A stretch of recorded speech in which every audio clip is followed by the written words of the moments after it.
What's up, guys? I'm gonna do a quick tutorial on how to control your ambient light. All right. So those of you who don't know what ambient light is, I'm gonna use the word background light just so it's easier for you guys to understand. Ambient light is basically just your available light. Okay. So if you're in a room, whatever lights that's available there, that's called ambient light. So if you look at this picture, well, I'm gonna teach you how to control it. Like sometimes you take a picture and it's a little dark or it's too overexposed in the background. And um, this works with when you are using a flash, the technique that I'm actually showing you. Okay, so I took two shots just so I can show you guys this example in a video, and this is going to help you directly when I make a video on manual exposure using flash, your speed light, your bounce flash. All right, so look at this picture. I used flash to expose the dress. I bounced it straight off the ceiling, light came down, and that's how my dress was exposed. It looks nice. It may be just a little bit underexposed, but overall the exposure of the dress, I it's not bad at all. I like it. All right, but if you look at the background, it is not really well exposed, and it's slightly it's I don't know, I don't like it. It's too dark. So the settings are f4.5, 1/25th of a second, ISO 400. And I'm going to teach you a very quick way to change your ambient light, which is your background light that you see. If it's underexposed, you obviously want to drop your shutter speed. Okay. Because I was shooting at wide angle, this was 36 millimeter. Okay. I can actually drop my shutter speed and still stay within my minimum shutter speed. Those of you who don't know what minimum shutter speed, please watch my video on that. It's not that complicated. So what I did, I dropped my shutter speed from 1/25th of a second to 1/80th of a second. And just by making that little change, you can see in the next picture that the background is much brighter now. It's not underexposed. So whenever you are using flash to expose your subject, and you have like background, like you're doing not an extreme close up where your subject is really tightly framed, but something like this where you have good amount of background, and if it's dark, you can drop your shutter speed, and that way more light will enter the lens, and it will make your background brighter, and the flash will basically expose your main subject.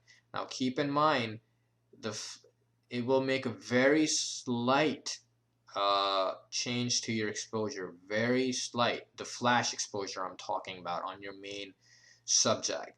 So when I did this, you could see the dress is just a little bit brighter, and the reason why is that as soon as you fire, the flash hits the ceiling, and this whole light basically bursts into the room, and that becomes your ambient light. Now, a lot of photographers will tell you that shutter speed cannot control the output of your flash. That is not entirely true.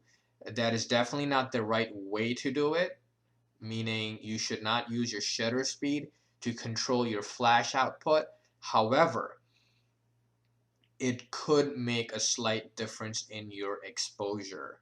And the reason, I don't know why they don't these people, they don't explain the whole theory behind it. The reason why shutter speed does not affect your flash exposure that much is because flash travels, it's light, it travels really fast. When you fire a flash, I think the speed is like 1/20,000 of a second.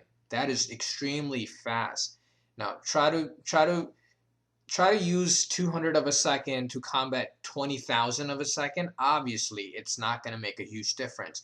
But to say that it's not going to make any difference at all, that is BS. And you can actually go test this yourself. You could throw your camera on a tripod and use your flash, and make sure you have your background and you have your subject, and fire the flash on the subject, okay? And try this at 1/50th of a second, and then try this at 2/50th of a second or 200th of a second. I don't know what your camera's maximum flash sync speed is. It could be 200th of a second, and see.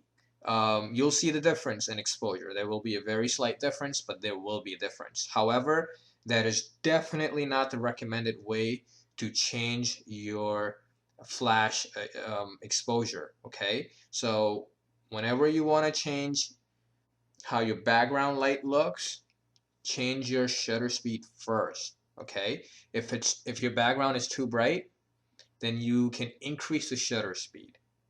Okay, so if at 1/25th of a second my background was really bright, then what I would do is I would increase that shutter speed to 2/50th of a second and see how that looks. Okay, so and if your subject is being overexposed or underexposed, and in this case it's the dress, then you need to adjust. You can do two things. You can adjust your aperture or your ISO. So if the dress were dark, what I could do is that I could open up my aperture, and that will change the exposure of the dress as well. So if I'm shooting at 4.5, I would open up a little, maybe 3.2 or something, maybe 2.8, okay, depending on what lens you're using. And if you're using a kit lens and you can't open any more, like any further, then you can bump up your ISO. So if I'm at 1/400th of a second, maybe 500, because I don't like to increase my ISO too much. So in that case, if the dress is overexposed, just increase your flash output just a little bit, okay? But you could actually control the exposure of the dress through ISO as well. I just don't like to go over, you know, over 500 is, that's it.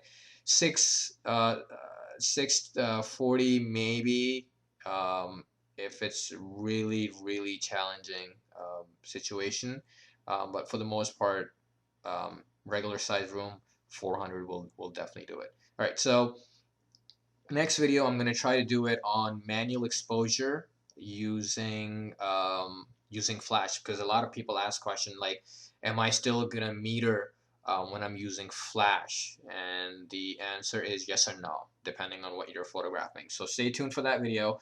um, what I'm teaching you in this video is just gonna make more sense when you watch the manual exposure using flash video. All right, hope all is well, and take care, guys.